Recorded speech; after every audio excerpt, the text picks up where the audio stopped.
तो सर, सबसे पहले मैं आपसे जानना चाहूँगी कि अरुणाचल में लॉकडाउन 1 के बाद पुलिस ने किस तरीके से लॉकडाउन का लागू किया और अब लॉकडाउन 3 में पुलिस के सामने किस तरीके की चुनौतियाँ हैं? सबसे पहले तो मैं धन्यवाद देना चाहूँगा आपको मुझे यहाँ बुलाने के लिए, और इस मौके का फ़ायदा उठाते हुए कुछ बातें मैं कहना चाहूँगा।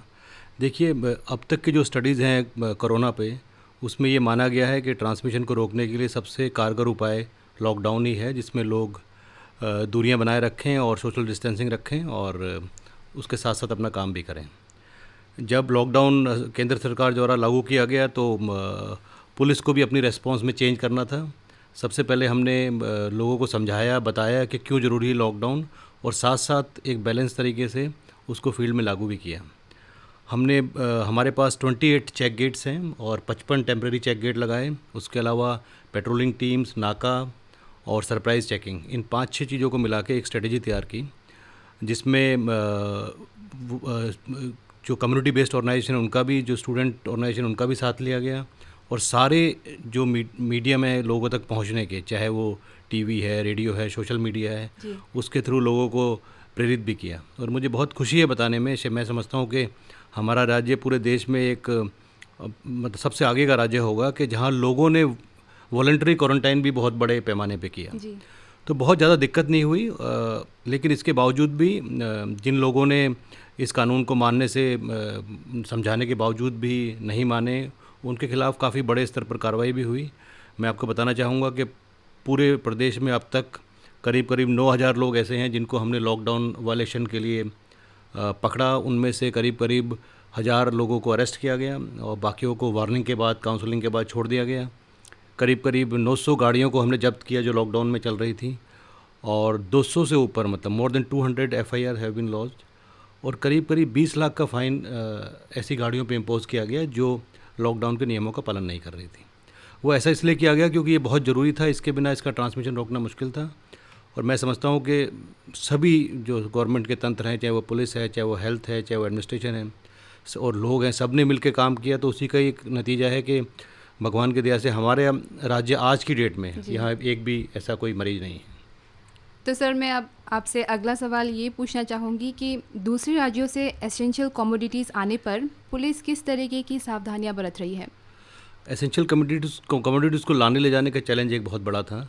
शुरू से ही केंद्र सरकार के ये डायरेक्शंस थे कि एसेंशियल कमोडिटी की सप्लाई इंटरप्ट नहीं होनी चाहिए। साथ साथ हमें ये भी ध्यान रखना था कि उसके थ्रू, चाहे वो लोग जो उन गाड़ियों को चला के ला रहे हैं, ये गाड़ियों में जो सामान आ रहा है, उसके थ्रू कोई ऐसा मौका ना आए कि ट्रांसमिशन फैले। तो हमने 28 में से 12 चेक गेट ऑपरेट किए जो सब जिलों तक जाते हैं। For example, Itanagar capital complex में बंदरदेवा और होलंगी, पासीघाट में रक्सिन, ऐसे 12 चेक गेट। वहाँ पर एक प्रॉपर अरेंजमेंट लगाया गया कि जितनी भी गाड़ियाँ आती थी उनको फायर ब्रिगेड की गाड़ियों से सबसे पहले डिसइंफेक्टेंट छिड़क के उसका छिड़काव करते थे। जो उसमें ड्राइवर और हैंडीमैन है उनको, उनकी थर्मो स्कैनिंग होकर मेडिकल स्टाफ उसको चेक करता था। उसके बाद उनका डेस्टिनेशन क्या है, कितना टाइम उनको वहाँ लगेगा, वहाँ जहाँ तक वो सामान ले जा रहे हैं, जो उसको रिसीव करने वाला है उससे कंफर्म करके, और एक एस्टिमेटेड टाइम कैलकुलेट करके उनको टाइम देते थे कि आपको, फॉर एग्जांपल, आपको 9 बजे एंट्री दी है तो आपको 12 बजे या 1 बजे तक वापस आना है, जिससे कि वो जहाँ के लिए डेस्टाइंड है उसके अलावा कहीं ना जाए। इस तरीके से काफ़ी ध्यान किया गया। बीच में कुछ कंसाइनमेंट ऐसे थे जिनको थोड़ी देर के लिए रोका भी गया, उनको चेक भी कराया गया। तो इंश्योर किया गया कि एसेंशियल कमोडिटीज़ लोगों तक पहुँचे, लोगों को दिक्कत ना हो, लेकिन उसके साथ साथ ये भी हो कि उसकी वजह से कोई संक्रमण ना फैले। तो बहुत लार्ज क्वांटिटीज़ में अरुणाचल में ट्रक आते हैं, मतलब करीब करीब ईटानगर में ही डेली बेसिस पे कम से कम 500 ट्रक का आना जाना है। तो ये बहुत बड़ा चैलेंज था। और कुछ ट्रक ऐसे थे जो हमें लगा कि ये बहुत जल्दी जाने चाहिए और इनको रुकने का मतलब नहीं, तो उसको हमने इंश्योर भी किया अपना स्टाफ डिप्लॉय करके।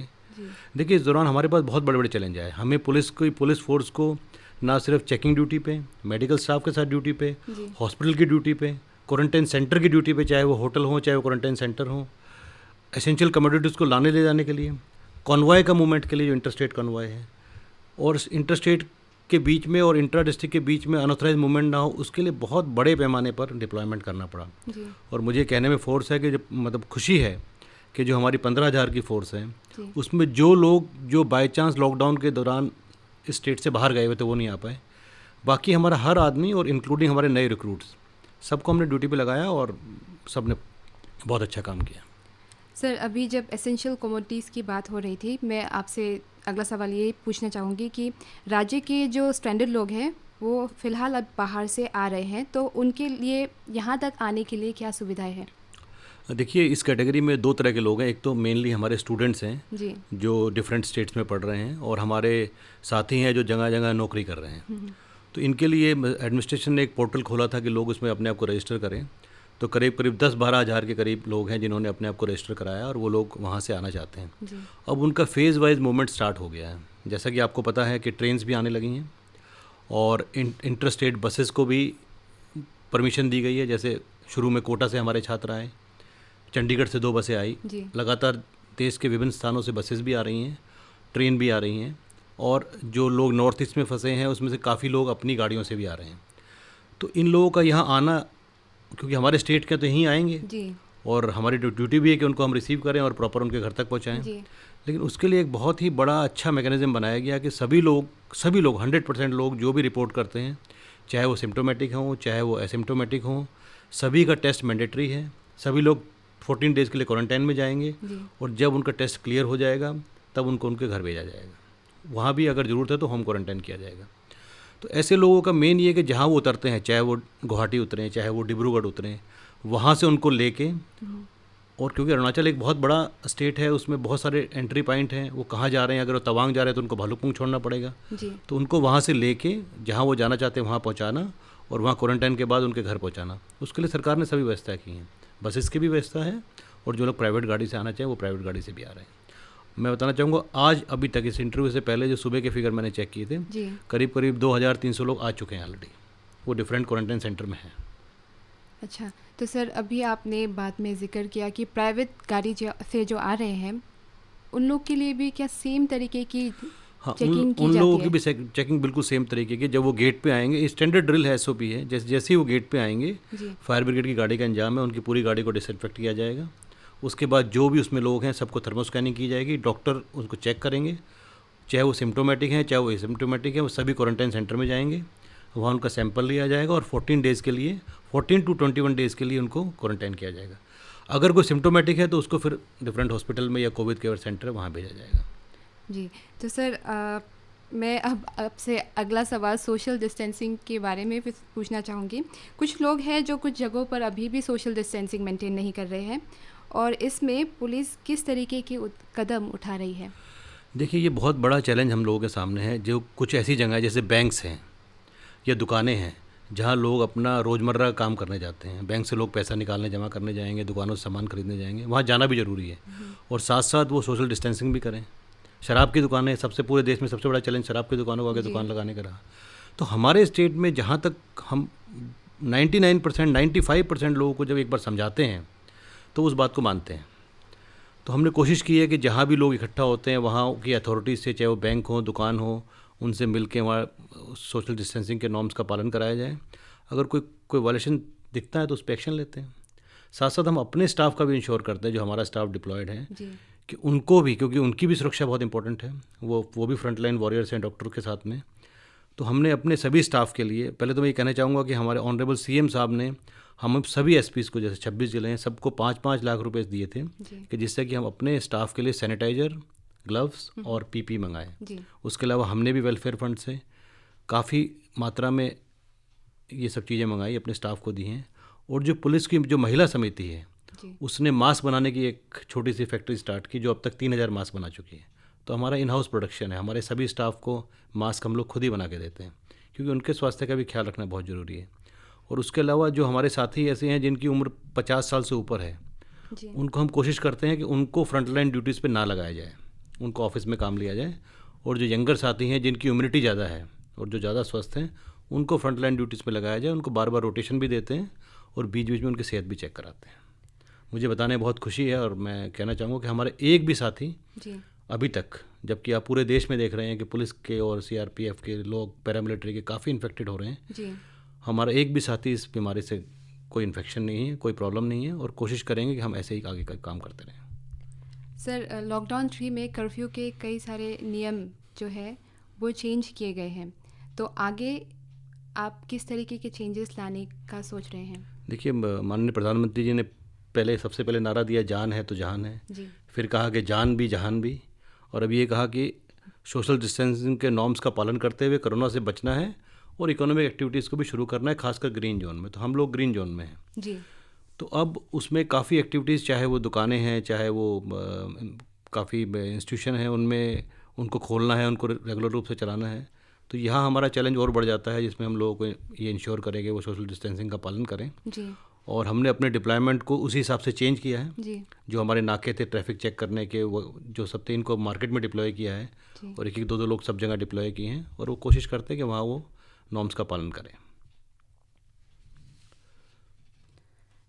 सर, कभी कभार ऐसा होता है कि लोग रूल्स फॉलो नहीं करते, तो आप उनके लिए क्या कहना चाहेंगे?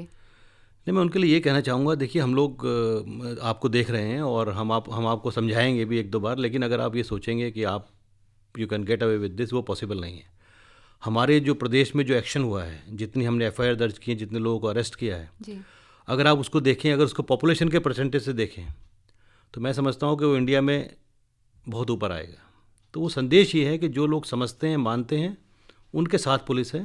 जो लोग नहीं मानते और जिद करते हैं और जो बाकी अपने साथियों को खतरे में डालते हैं, उनके खिलाफ सख्त एक्शन होगा। अब आपसे ये सवाल पूछना चाहूँगी कि लॉकडाउन के चलते पुलिस प्रशासन की एक्टिविटीज़ काफ़ी बढ़ गई है। इसमें हेल्थ और फैमिली रिक्वायरमेंट्स और स्ट्रेस मैनेजमेंट कैसे किया जा रहा है?